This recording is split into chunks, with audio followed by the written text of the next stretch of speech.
నమస్కారం.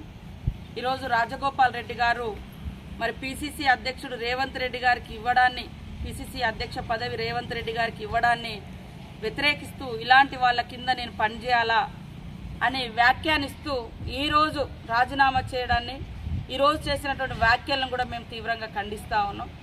ఎందుకంటే ఆ రోజు రేవంత్ రెడ్డి గారు కానీ మేము కానీ వస్తున్నప్పుడు అందరూ మనస్ఫూర్తిగా కాంగ్రెస్ పార్టీలోకి రావాలని స్వాగతించినటువంటి వాళ్ళే రాజగోపాల్ రెడ్డి గారు కూడా ఉన్నారు. అదే కాకుండా పిసిసి అధ్యక్ష పదవి ఇచ్చి దాదాపుగా 13-14 నెలలుగా వస్తుంది.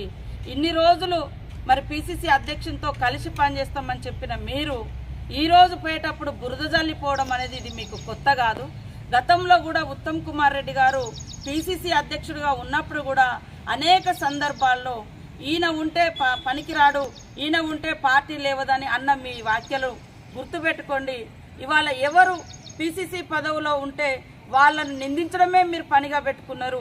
ఇవాళ అన్ని అవకాశాలు ఎప్పుడు ఒకరికే రావు. కానీ ఈరోజు ఉత్తమ్ కుమార్ రెడ్డి గారిని తిట్టిరు, తర్వాత రేవంత్ రెడ్డి గారిని అంటున్నారు. ఈ రకంగా మాట్లాడి దాదాపుగా 2.5 సంవత్సరాల నుంచి కూడా మీరు ఇదే వ్యాఖ్యలు చేస్తున్నారు.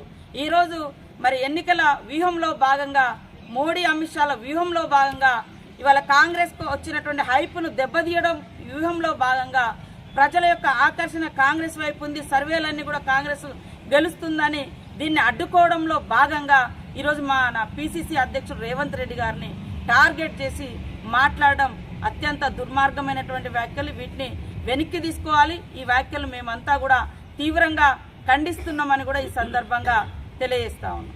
హాయ్ ఫ్రెండ్స్, మా టుడే టుమారో యూట్యూబ్ ఛానల్ చూస్తున్నందుకు చాలా థ్యాంక్స్. మరిన్ని లేటెస్ట్ వీడియోస్ కోసం వెంటనే సబ్స్క్రైబ్ చేయండి. అలాగే ఈ బెల్ ని కూడా రింగ్ చేసేయండి. మా నోటిఫికేషన్స్ అన్ని మీ మొబైల్లో వస్తాయి. అలాగే మా వీడియోస్ మీకు నచ్చితే లైక్ చేయండి, షేర్ చేయండి, నచ్చకపోతే కామెంట్ చేయండి.